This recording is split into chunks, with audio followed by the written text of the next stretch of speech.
Многие машины, облегчающие труд лесорубов, выпускают в Сыктывкаре на механическом заводе. Потребность в них большая, число заказчиков растет год от года. Поэтому и решено было развивать здешнее производство. Новый цех пришел на смену старой литейке, где и отливки получали лишь из чугуна, и условия труда были тяжелыми. В основных направлениях экономического и социального развития страны подчеркивалось, что следует повышать эффективность машиностроения за счет совершенствования его технологии, углубления специализации, улучшения структуры парка оборудования.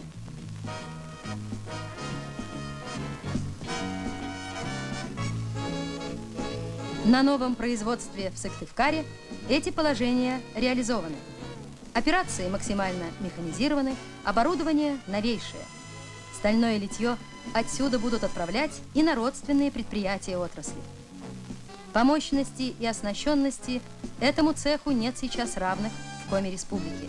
Ближайшая цель коллектива – вывести новое производство на проектную мощность.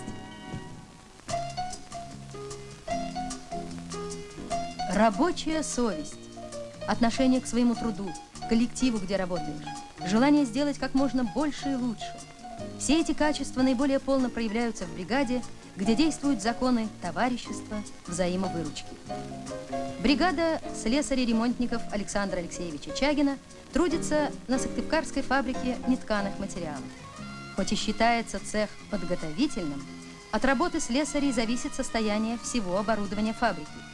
Совсем недавно в бригаде Чагина сложилась ситуация, напоминающая ту, что произошла с героями известного фильма «Премия», когда строительная бригада неожиданно отказалась получать премиальное вознаграждение за свою работу. В нашем случае слесари еще весной решили на своем собрании, что если хоть один член коллектива нарушит дисциплину или совершит проступок в быту, то вся бригада лишается права на премию. В августе один из рабочих подвел коллектив. Бригада Чагина отказалась от причитавшегося ей вознаграждения. Нелегко держать ответ перед товарищами. Не то что ответ держать, в глаза им совестно смотреть. Бригадиром Чагин всего год, но авторитет у него солидный. Инициативу его бригады о коллективной ответственности за трудовую производственную дисциплину и общественный порядок поддержали на фабрике десятки других подразделений. Если раньше вспомогательные цехи здесь, на фабрике нетканых материалов, были наиболее неблагополучными по дисциплине, по текучести кадров, то теперь положение коренным образом изменилось. А то нарушение было единственным. Допустивший его рабочий сейчас трудится с особым старанием.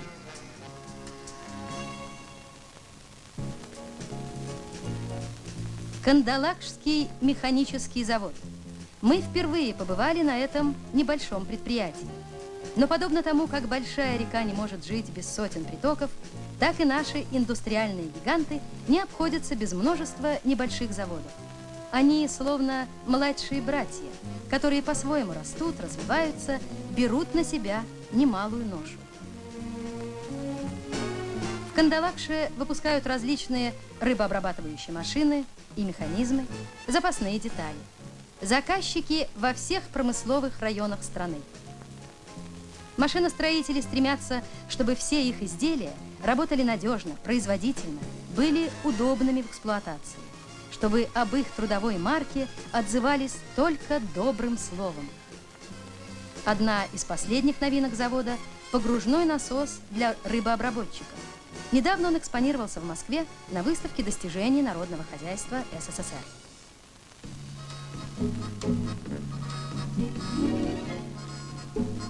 Максаковский сплавной рейд – объединение Вычегда лесосплав.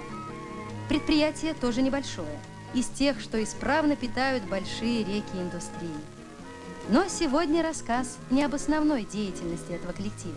Сюжет связан со всенародным движением по реализации продовольственной программы.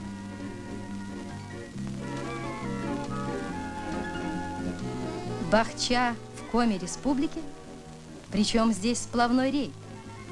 Как и многие коллективы, сплавщики создали свое подсобное тепличное хозяйство. В зеленом цехе работают всего 3 тепличниц. Светлана Князева новичок в агрономии, но именно она вырастила эти арбузы.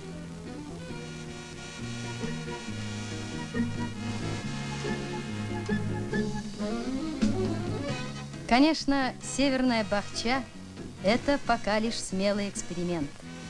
А вот к цветам, овощам, зелени, которые поспевают на грядках, так сказать, в плановом порядке, сплавщики уже привыкли.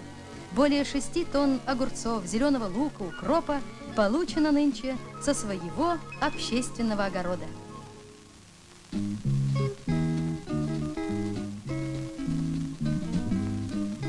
Растет Вологда. Тысячи семей ежегодно справляют новоселье в высотных домах. Всем, естественно, хочется видеть свою квартиру удобной и нарядной. Строители стремятся удовлетворить запросы волокжан. Обои для отделки квартир поставляет Вологодская фабрика.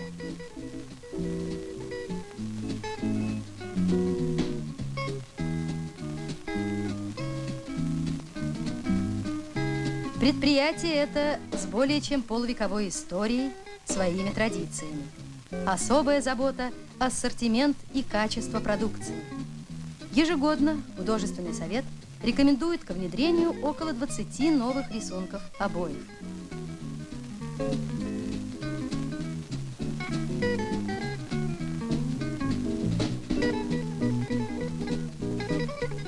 Каждая новинка начинает свой производственный путь на граверном участке.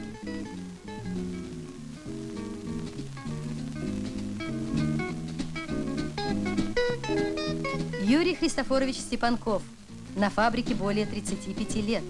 И своим коллегам он первый помощник, и художникам многое подскажет. Граверу ошибиться нельзя.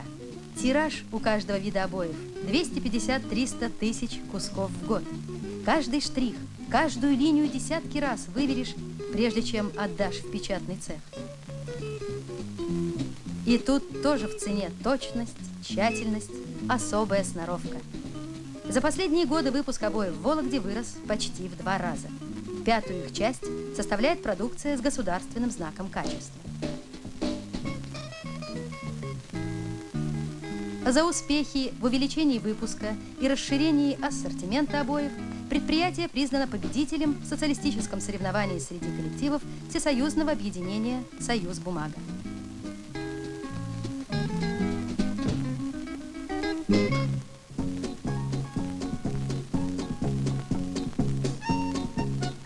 Сегодня в Ухте минусовая температура, идет снег, сильный северный ветер. Эти ребятишки после хорошо проведенных летних каникул уже втянулись в учебу. Новые предметы, новые учителя. Но каждому из них нет-нет да вспомнится Черное море, свой пионерский лагерь в Туапсе, веселое звонкое лето с походами, интересными встречами, играми.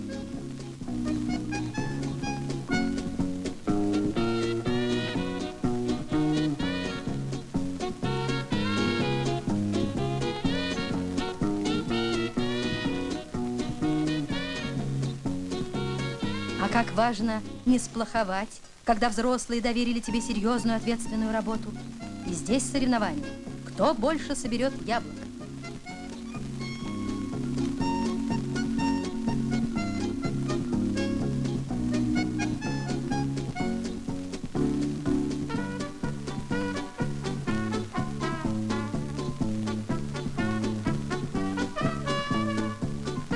«60 тысяч школьников Коми Республики отдохнули, набрались сил в пионерских лагерях. Наиболее крупные предприятия имеют свои стационары в Анапе, Геленджике, в средней полосе России, Крыму. Туда профсоюзы отправляют на лето детей северян. Забота о подрастающем поколении, забота о будущем страны.